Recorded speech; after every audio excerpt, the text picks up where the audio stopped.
Good morning. मैं doctor Shailendra आप सभी का प्रेरक कहानियों में स्वागत करता हूं।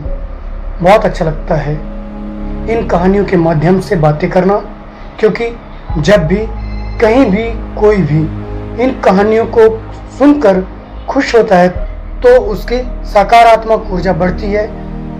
किसी के साथ जब हम अच्छा करते हैं तो अच्छी एनर्जी बढ़ती है, और कुछ बुरा करते हैं तो बुरी एनर्जी बढ़ती है।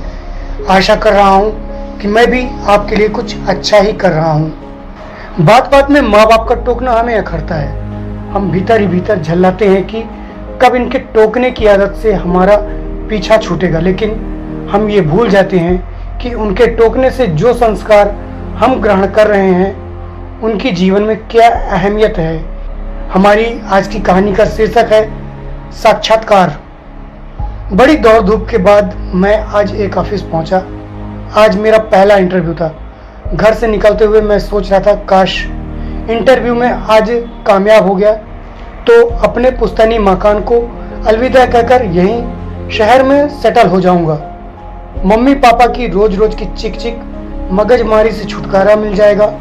सुबह उठने से लेकर रात को सोने तक होने वाली चिक चिक से परेशान हो गया हूँ।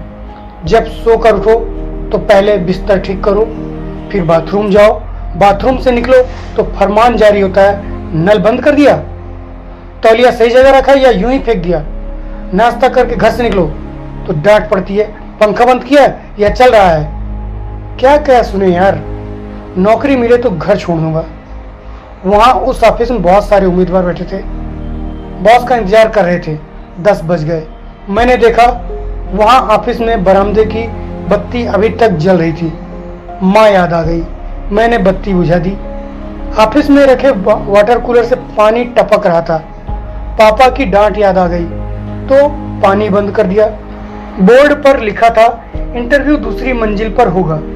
सीढ़ी की लाइट भी जल रही थी। बंद करके आगे बढ़ा तो एक कुर्सी रास्ते में थी। उसे हटाकर ऊपर गया।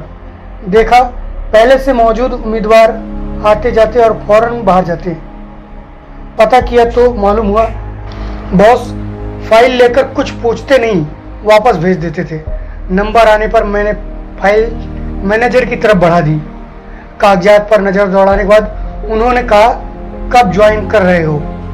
उनके सवाल से मुझे यूं लगा जैसे कोई मजाक हो रहा हो। वो मेरा चेहरा देखकर कहने लगे, ये मजाक नहीं, हकीकत है।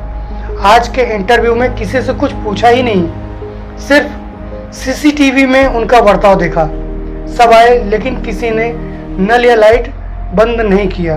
धन्य है तुम्हारे माँ बाप जिन्होंने तुम्हारी इतनी अच्छी परवरिश की और अच्छे संस्कार दिए। जिस इंसान के पास सेल्फ डिसिप्लिन नहीं, वो चाहे कितना भी होशियार और चालाक हो, मैनेजमेंट और जिंदगी की दौड़ धूप में कामयाब नहीं हो सकता। घर पहुंचकर मम्मी पापा को गले लगाया और उनसे माफी मांगकर उनका शुक्रिया अदा किया।